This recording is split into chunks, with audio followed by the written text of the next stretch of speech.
Hi there, welcome to Eduretics, where we make your high school life simple. I'm Aniket, and in this video, we're going to do hard problems on nonlinear functions as part of our SAT math practice series, where we're doing advanced math right now. So make sure you pause after each question, try it yourself, and then only look at our solutions. Let's begin. Question number 1.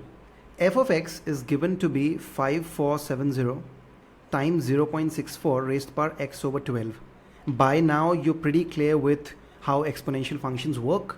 The general form is k times a raised to the power of x. Okay, this is the general f of x for an exponential function where k is the coefficient, the fixed number, and a is the base. X is the power which represents the increment or decrement, or by what power is other things increasing.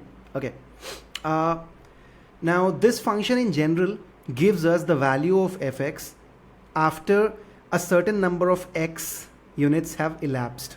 Okay, so let's look at our question. The function f gives the value in dollars of a certain piece of equipment after x months of use. So this function is telling us the value of an equipment in dollars after x months of using it. So after x months, the value is going up or going down, that we can ascertain looking at the function. Okay, so if the value of the equipment decreases each year by p% of its value the preceding year, what is the value of p? So it has given us the value after x months of use. So basically the monthly change has been given to us through this function, and we're being asked about the annual change in percentage points. Okay, so p% it decreases by that each year. Okay, so let's do a simple quick analysis of this function. 5470, this is the coefficient, times 0.64 raised to the power x over 12. The key lies in figuring out the essence of this number, this base 0.64. Why is it less than 1? It is less than 1 because this is a decreasing value. It's a decreasing value. And if you look at this, let's say if you look at the end of year 1, so before the beginning, like at the beginning, let's say x is equal to 0 at the 0th month. When we put x is equal to 0, we just are left with the coefficient. So 5470 is the starting value in dollars. 5470 is the starting value of this equipment. At the end of year 1, x would be equal to 12 because 12 months have passed. Put x is equal to 12 here and you get 5470 times 0.64. So you see, initially it was 5470 times 1 or 1.00, the complete thing. Now it has become 0.64. By how much has it decreased? 1 minus 0.64 is 0.36. Decreased by 0.36. In percentage points, this is basically 36%. Because 0.36 is essentially 36 over 100. Okay, so the initial value, that is 5470, is decreased by 30% of itself. 5470 times 36 over 100. When you solve this, you get 5470 times 64 over 100, or 5470 times 0.64. That means it has been decreased by 36%. Option C. This is a general analysis, the quick analysis of an exponential function. You can take a look at the base. If the base is greater than 1 and the power above we're putting in positive numbers, it's going to increase. It will be an increasing function. The moment this base is between 0 and 1, it becomes a decreasing function. So this function itself is enough to tell us that the value of this equipment is decreasing with increasing values of x. Okay, so these are like popular questions on exponential functions, which is an important topic in this non-linear functions. Okay, so let's go on to the second one. In the xy plane, a parabola has a vertex 9, minus 14 and intersects the x-axis at 2 points. If the equation of the parabola is written in the form of y is equal to ax squared plus bx plus c, where a, b and c are constants, which of the following could be the value of a plus b plus c? Okay, that's a good question. A fresh variety in quadratic equations. So we're given y is equal to ax squared plus bx plus c, which as you all know is the general form of a quadratic equation. It's saying that the parabola has a vertex of 9, 14. What's the formula for a vertex? Like the direct relation, if you look at this, the parabola would be something like this. Here it's saying this is 9, negative 14. So minus b by 2a. That's basically the vertex, x coordinate of the vertex. Why is it the x coordinate of vertex?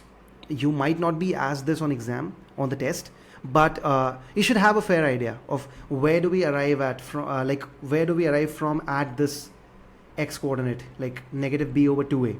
So basically, if you look at the roots are of this formula, minus b plus minus square root of b square minus 4ac over 2a. The roots are here, x coordinates of the roots are here. Vertex is basically the midpoint of the roots. So you add the x coordinates of both the roots, you'll be left eventually with minus b by 2a. Okay, you add them and then divide by 2, like alpha 1 plus alpha 2 over 2, you'll be left with minus b by 2a. That's it. Okay, so minus b by 2a is 9. That's one information we have. Okay, and then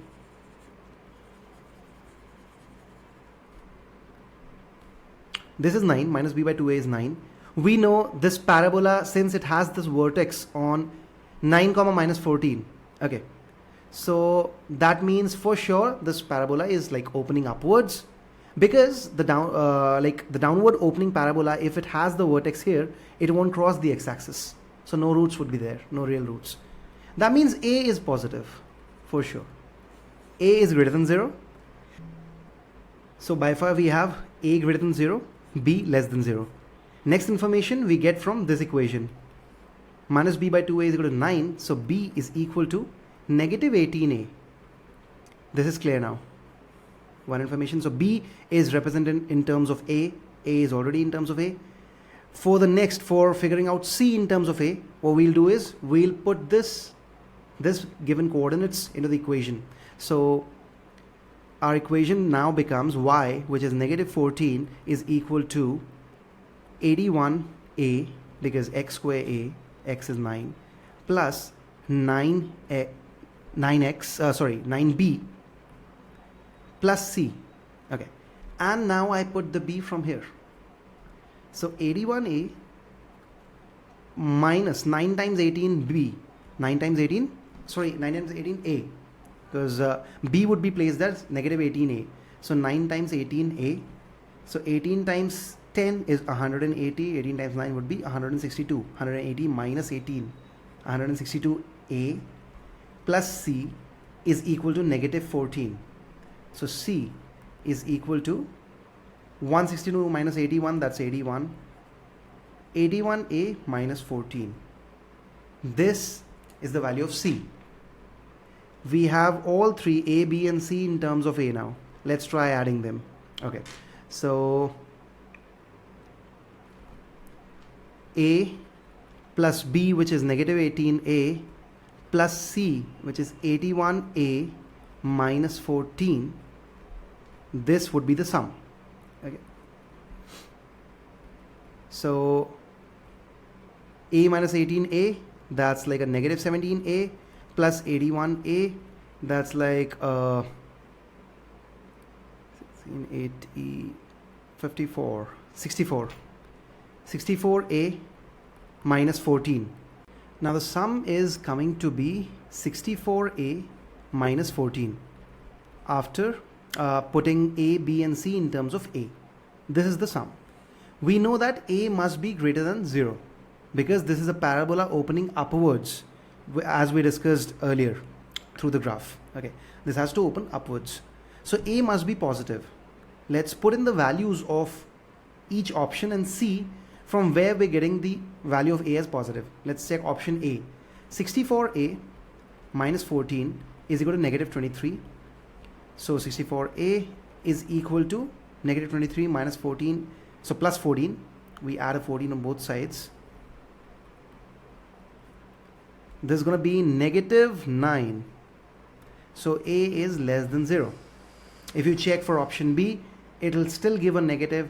Option C will give a as a 0. because 64a minus 14 is equal to minus 14. 64a is 0. A would be 0.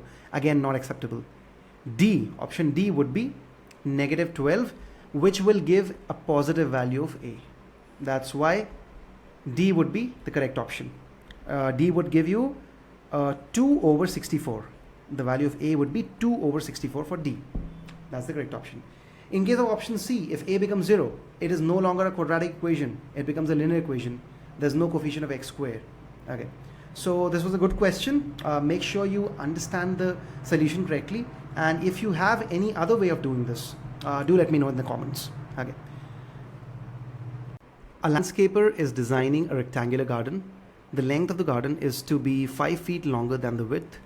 If the area of the garden will be 104 square feet, what will be the length in feet of the garden? Okay, so this is a simple question on basic geometry. Let's say this is the rectangular garden. Okay, length of the garden is to be 5 feet longer than the width.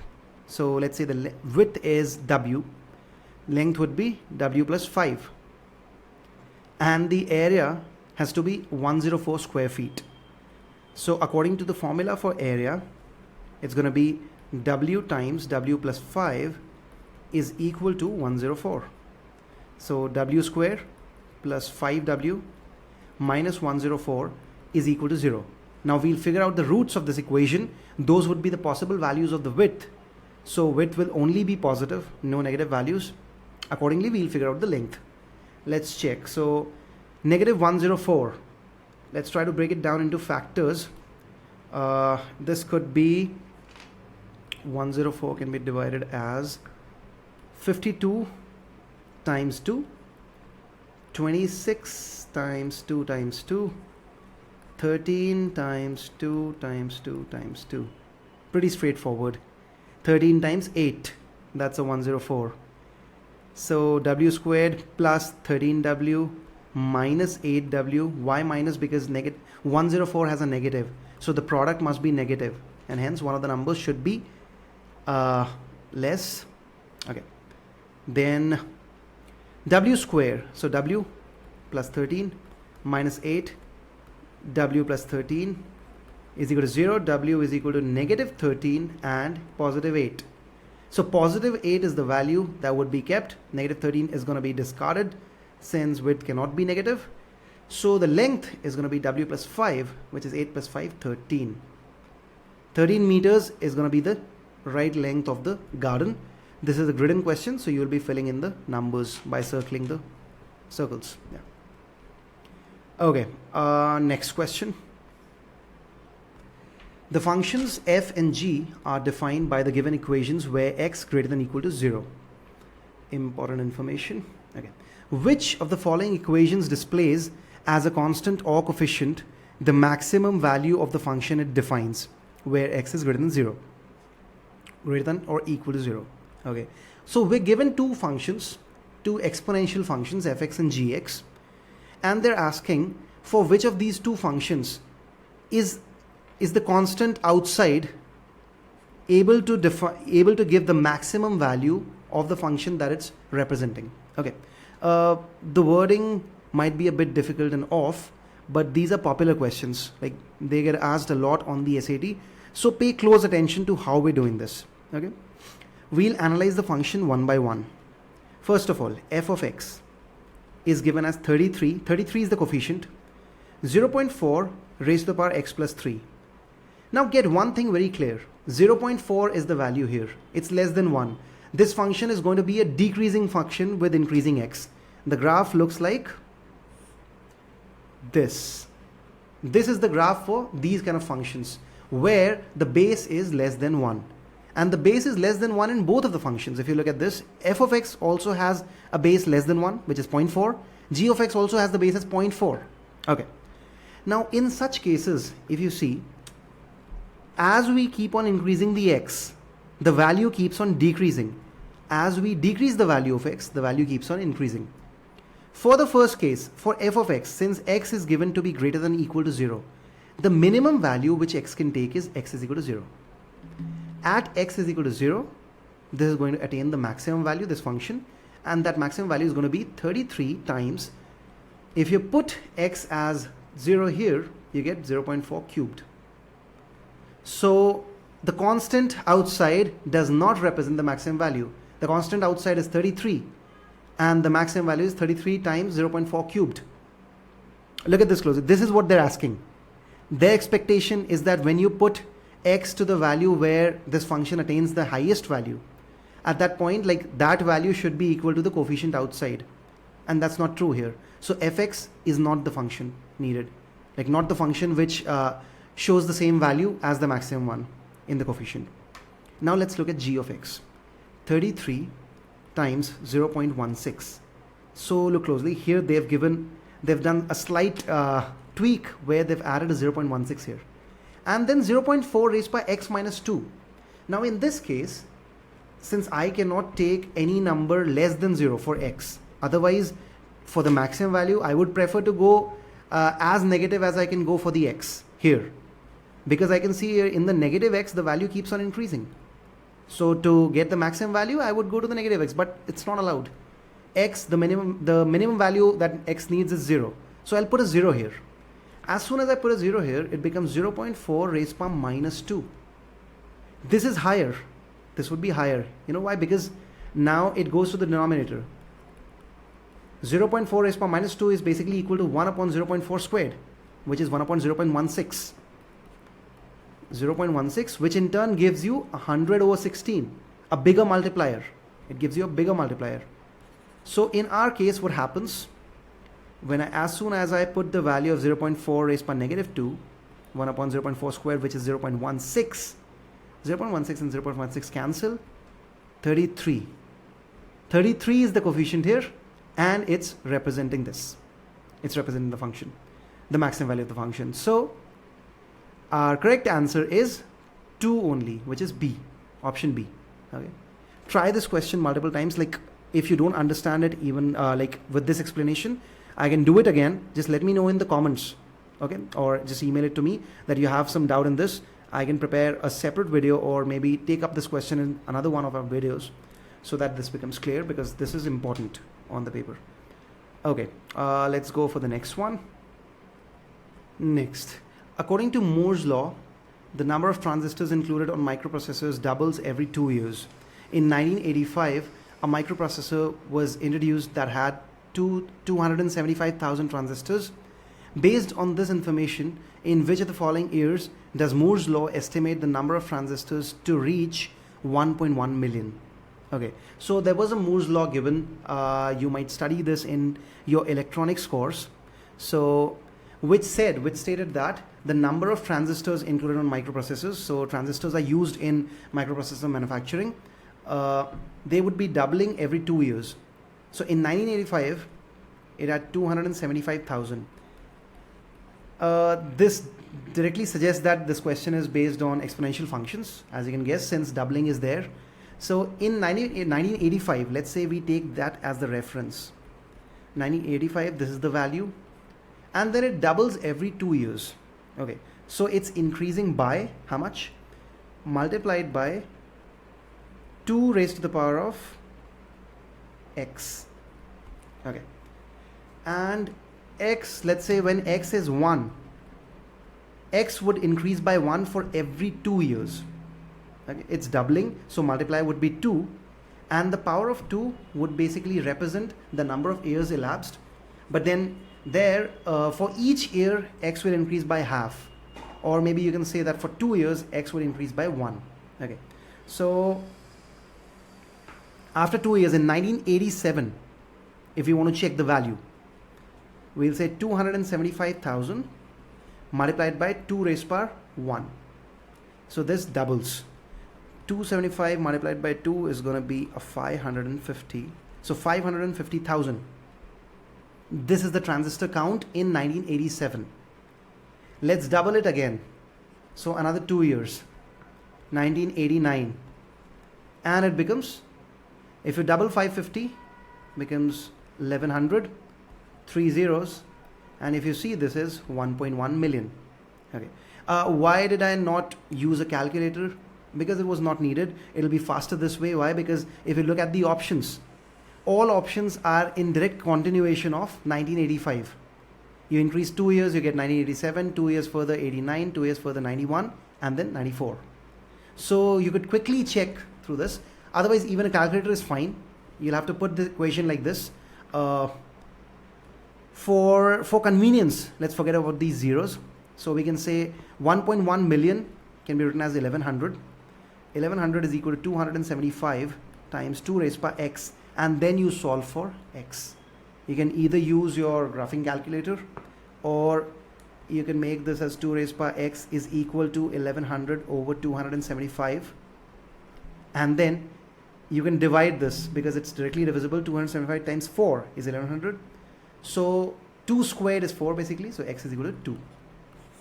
It's a straightforward question, but such questions are pretty common. Like you could get some scenarios like bacteria culture, or a scenario where it's about a human population in a city increasing by a certain number every year, like that. Okay, so we're concluding with nonlinear functions now with this question.